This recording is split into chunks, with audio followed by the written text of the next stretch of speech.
Alright, so today we're going to be deriving the heat diffusion equation for Cartesian coordinates.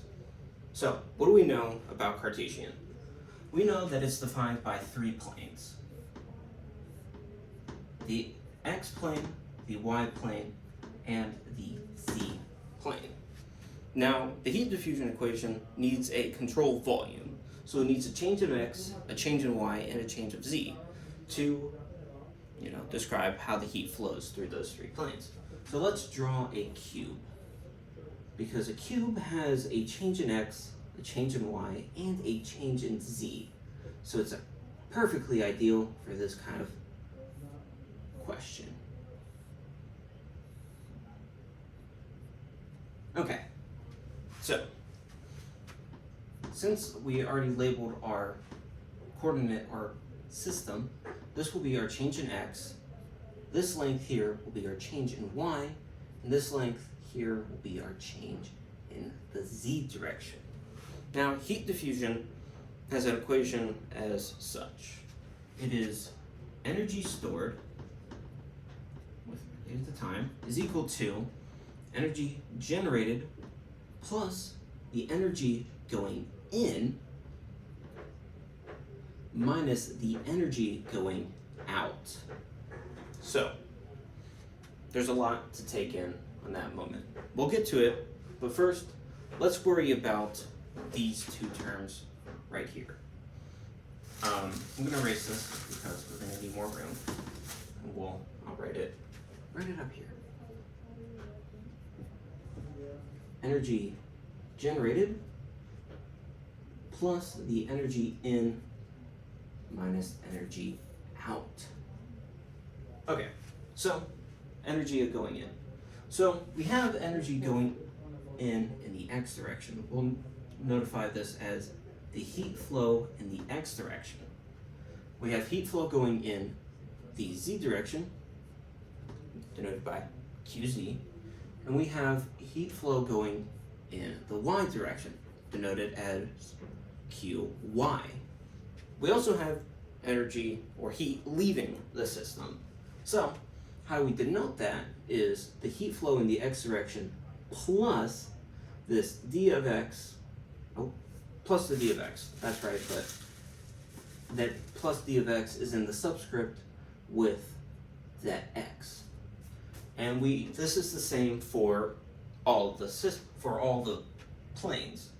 We have it going out, q of y plus d of y, and then the top one, q z plus dz. We also have inside this control volume the energy that is stored and the energy that's generated. So, there's a lot to take in. Let's now look at specifically the energy going in. So the energy going in is equal to the sum of the heat flux in the x, y, and z direction.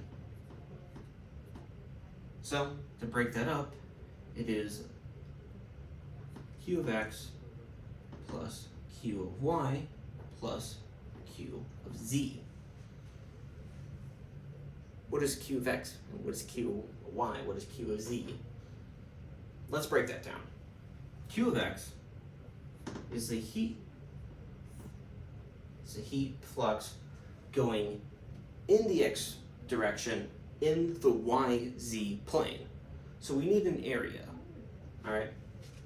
So we put in our k, and our area, we're dealing in the yz plane. So we need d of y, d of z. We also have a change in temperature with respect to the change in x. Now, if it's constant, I believe that would just be 0, but we don't know if it's constant, so we have to add it. So the change in temperature with respect to the x direction. And we can do this same kind of thought process for the next two planes. So Q of y is equal to negative k dx times the d of z, again with this change in temperature over the change in the y direction. And finally, the q of z is equal to negative k dx dy dt over dz. I'm going to put these in parentheses because we're not really allowed to mess with them. So, we've figured out what the energy in is.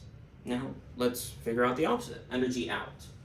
So, the energy out is the exact same thing, but it's negative qx plus d of x plus qy plus d of y plus qz plus dz. So, again, what does that mean? And that's why I'm here. So, q of x plus d of x is equal to, as it says, q of x plus how much does the heat flow change, or heat flux, in the x direction times how much you actually move in the x direction. So what this is saying is, all right, how much is the heat flux changing as we move along versus how much do we actually move along?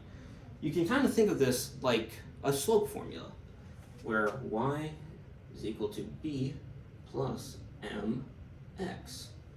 We're asking how far did you actually move and what is our slope? Kind of a little neat trick, but we won't worry about that because it's not entirely useful. But you could think of it like that. Now, moving on to the next two terms. So qy plus d of y is equal to qy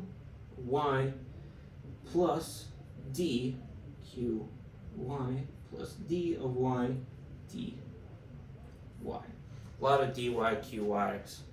But this means the exact same thing as this, but it's just in the y plane. We're no longer dealing in the x plane. And then finally, the heat flux in the z direction plus dy is equal to qz, try to write as straight as I can, dqz over dz dz. Okay, so we have our in, we have E out. We're only missing two more terms to start deriving this heat diffusion equation in Cartesian coordinates. So let's now look at energy generated inside the system. So energy generated, I'll write this up here, is the Q dot, which is, that's how much energy is generated per volume. We need a volume. So our volume in this specific control volume, I said volume a lot, is d of x times d of y times d of z. So let's add that. D of x, d of y, d of z. So that term has got itself mostly figured out. Now we need energy stored. Energy stored is how much energy is actually in there. So we need a mass times the heat capacity times the temperature. This little dot on the top means that it changes with time. We don't know if the energy changes throughout time. We don't know if it's steady state or anything like that. So we have to have a function that is related to time. So, how do we move on from here? We need a mass. So we don't have the mass of this object because we don't know, what the mass is essentially. So how do we get mass? We could do density times the volume, d of x, d of y, d of z. So this gets us a mass. Awesome. Next, we have to move on to our heat capacity times our temperature. So, in all, that is what our energy stored is. We have it relating to time, and we have the general equation figured out. So now, where do we go? We have to combine all these terms. So, I'm going to need more room.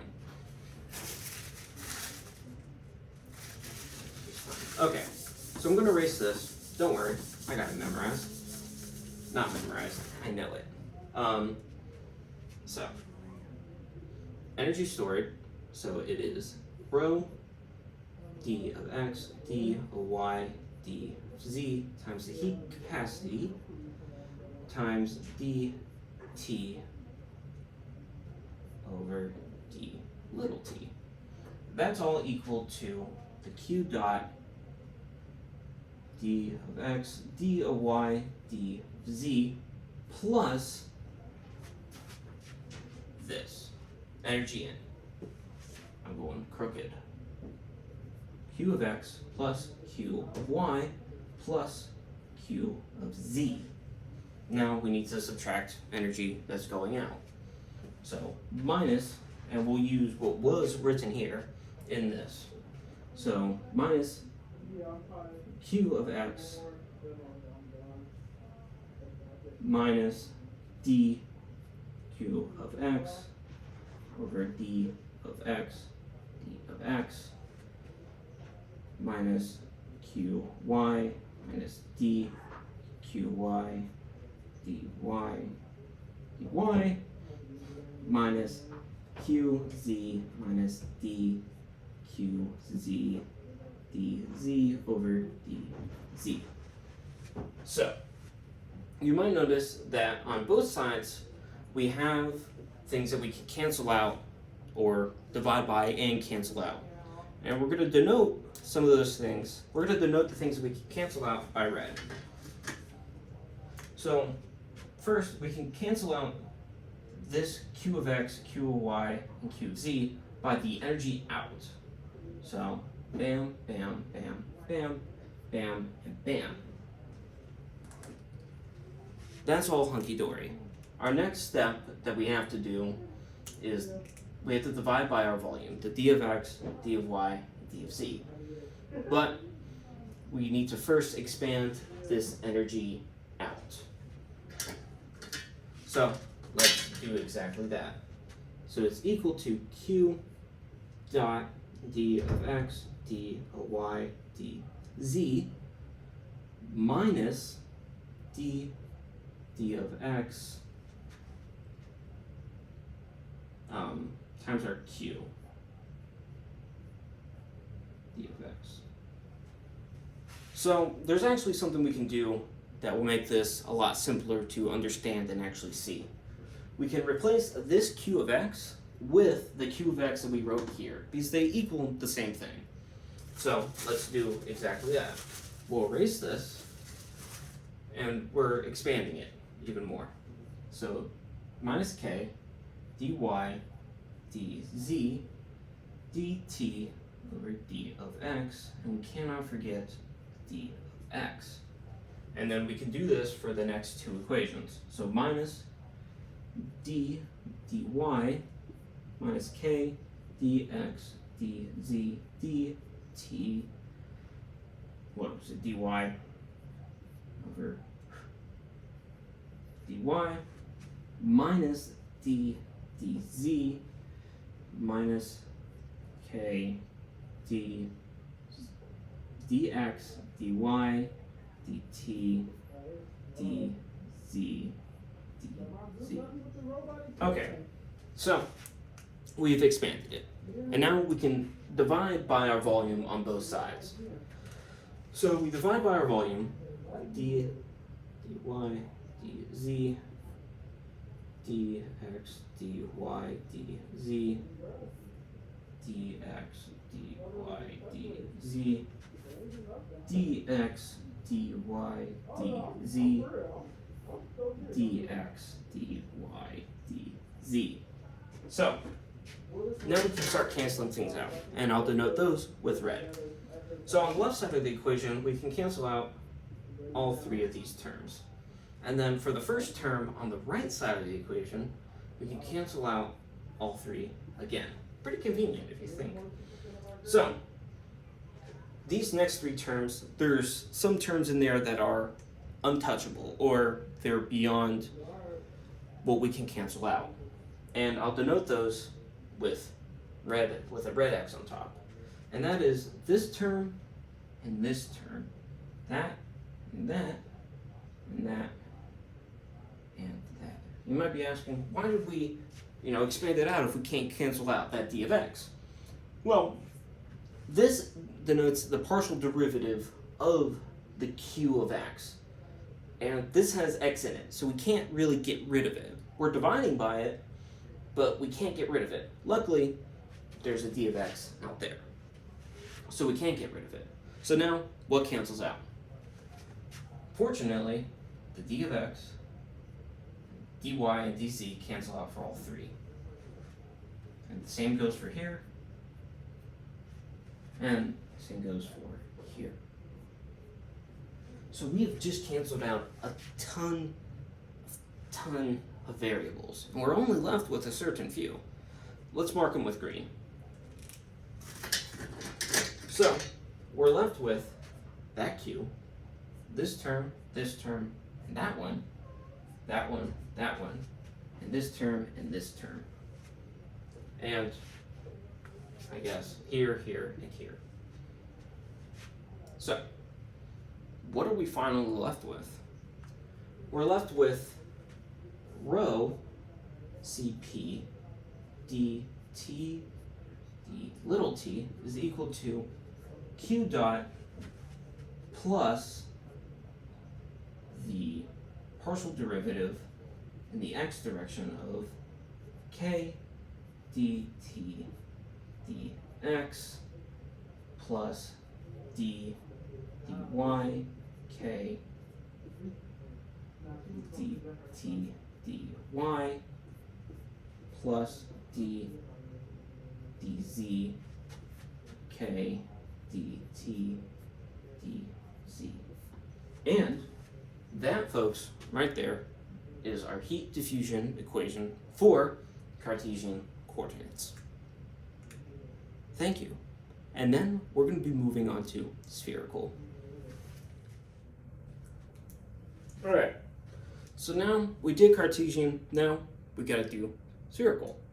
So, in spherical coordinates, we're defined by three directions: r, phi, and theta. So, what are those? Let's draw an XYZ plane to help us out. X, Y, and Z. So, our R length is just like a radius. Now, our phi length is the distance, or the angle, of that between R and a hypothetical Z. Now, if we draw a line, and made an angle between these two lines, this would be a theta. So, now let's move on to the heat diffusion equation. We need a control volume. So, I'll do my best to draw one. So it kind of looks like if you took a wedge out, kind of like that. Ooh, this might be my best one yet. Nope, I lied. So we'll do that, and do that, we'll do that, we'll do that, we'll do that. Man, that's tough to look at.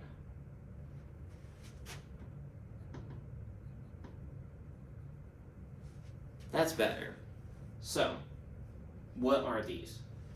So, this length from here to here we'll define as dr. Now, unlike Cartesian, we can't have necessarily just a straight up d theta, d phi. They need to be defined by something because they're just in radians. So, our d theta ends up being what? This measurement, which is our d theta. And then from here to here, it is our r sine of theta d phi. Now, let's label our heat inflows and outflows. So, going into the r direction, coming in from the back, we have QR. Coming out, we have QR plus DR. Going in from the phi direction, we have Q phi, and then coming out, we have Q phi plus D phi. And then in the theta direction, we have Q theta. Coming out, we have Q theta plus D of theta. Now, we need to set up what QR, Q phi, and Q theta are. Now, if we remember from Cartesian coordinates covered just a little bit ago, when we did it in the cube, we took the plane that we were working in, and we did segments all along its distance. And we'll do that same thing for here.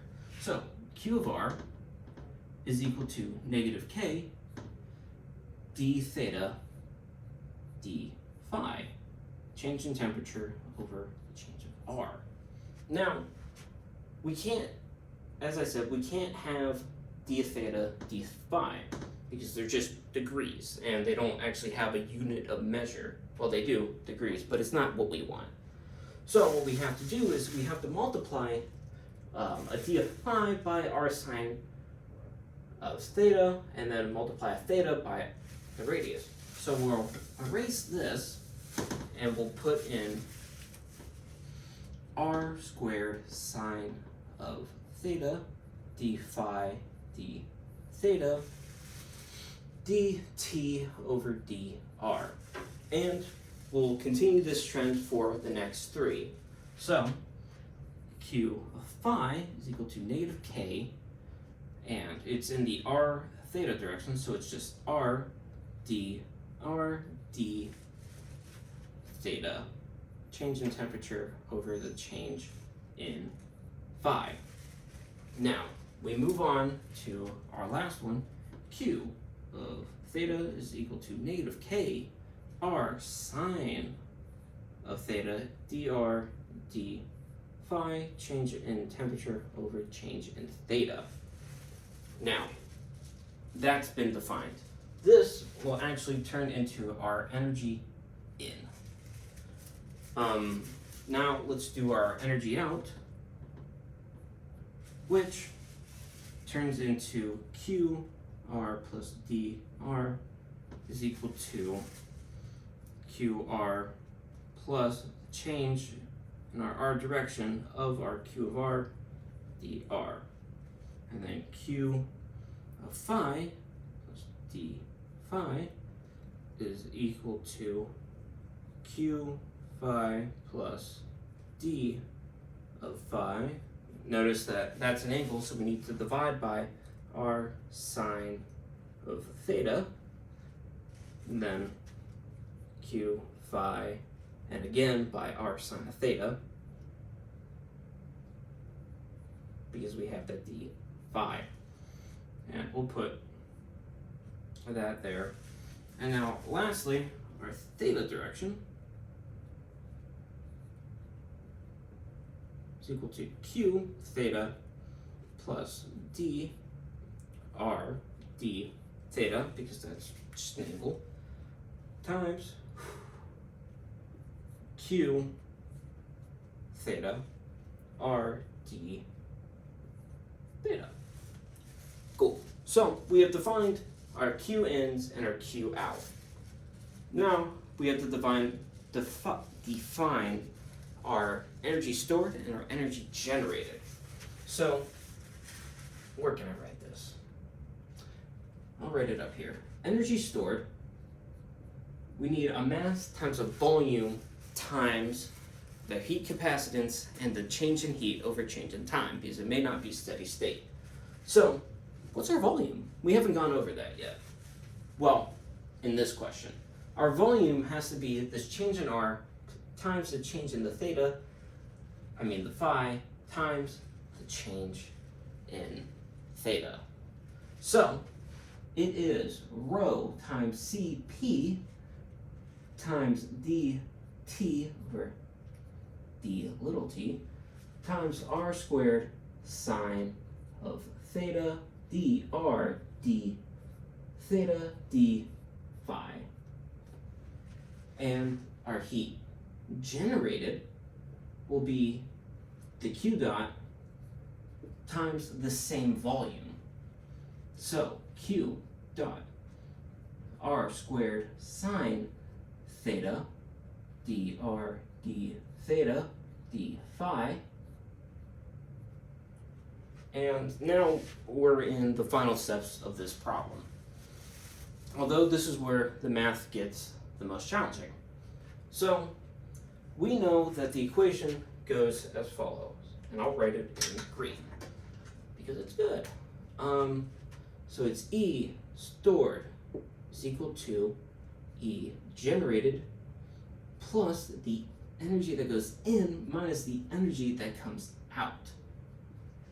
So we know from Cartesian that when we expand this equation out, we get an equation that kind of looks like,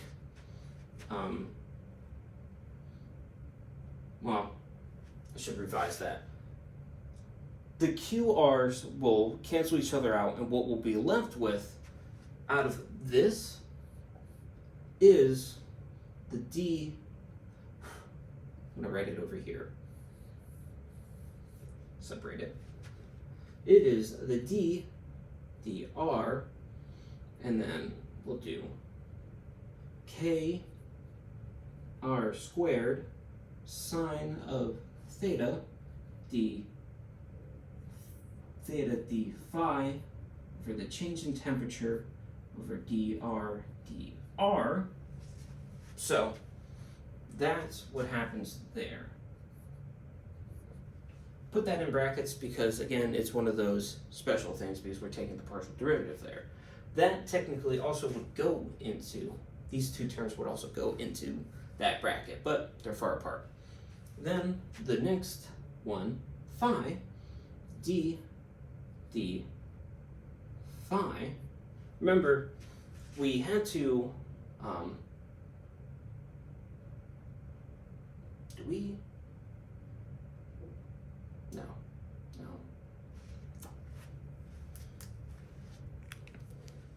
All right, so we're back. And I wrote down all three, or technically four, of the important things that we need to know.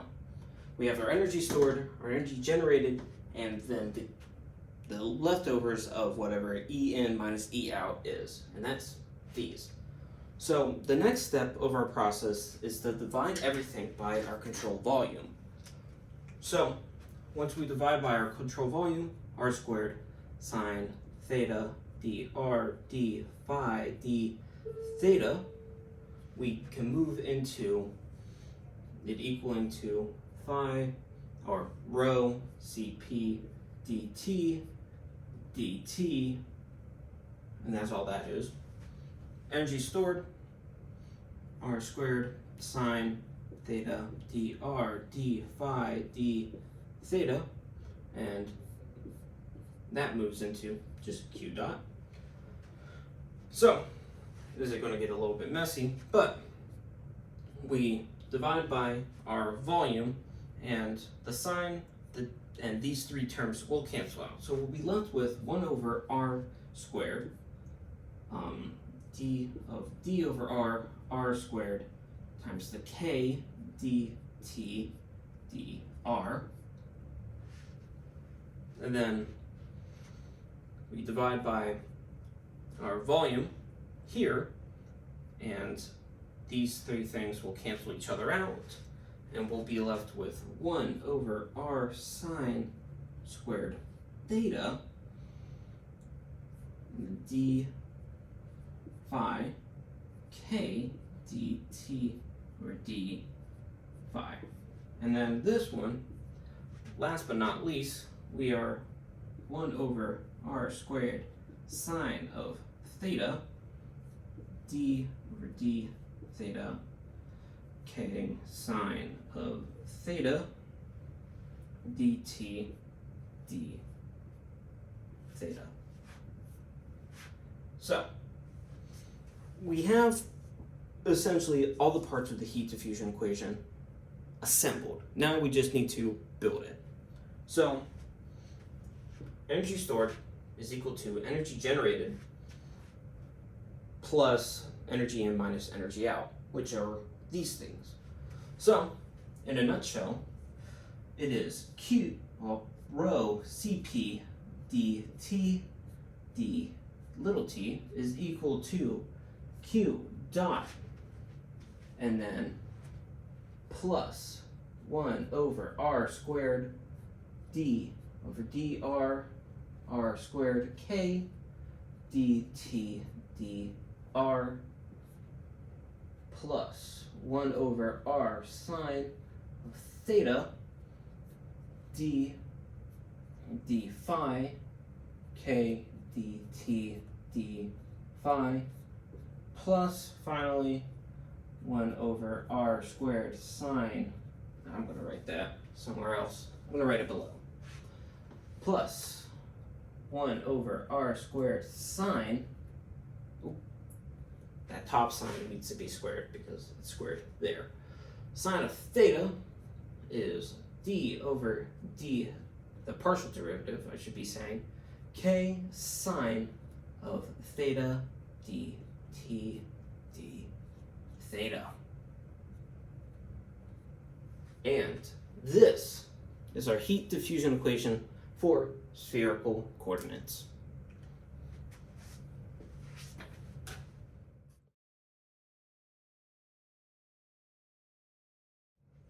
Okay, so now we can move on to our d phi direction. So partial derivative of d phi, so it's r sine of theta d phi is equal to negative k r dr d theta times the dt, and there's some d phi, so it's r sine theta d phi, all multiplied by r sine theta d phi. And this, once you can cancel out terms, well, not once, when, so this r and that r cancel, that sine and that sine cancel, and what you're left with is that theta. So it's d phi, and then times negative k dr d theta for sine theta d phi dt d phi. And then, since almost everything that we've used has been canceled out, those r's cancel, we can move on to our theta direction. So the partial derivative in the theta direction is equal to the negative k r sine of theta, put those in parentheses, dr d phi times dt over r d theta times r d theta. So what cancels out?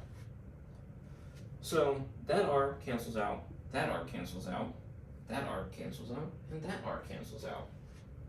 That's great news for us, because that means we can turn this into d theta is equal to negative k sine of dr d phi d theta dt over d theta. Cool. Now, with these three important equations, denote them in green. Bam, bop, and boom. We can move some things out of that partial derivative because they don't matter on the change. What they are is what we'll get to in a moment. Okay, so for the first one, the sine theta d theta d phi, and dr can come out. And then what's left is this negative k r squared dt over dr. Right? For the second one, what is it? That sine, that, dr d theta d phi over sine of theta can come out. D times k dt d phi. Put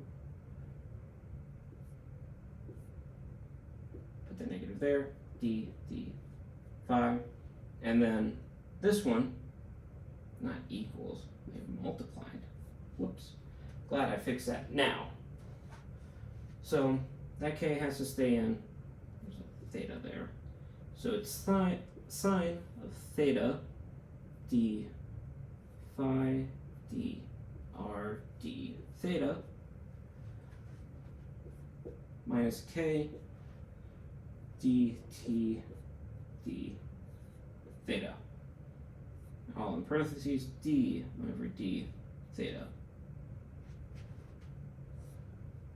So, what does this mean? Well, I'm going to erase the board and then we will reconvene after I've done that, and I'll write all the important things that we need to know.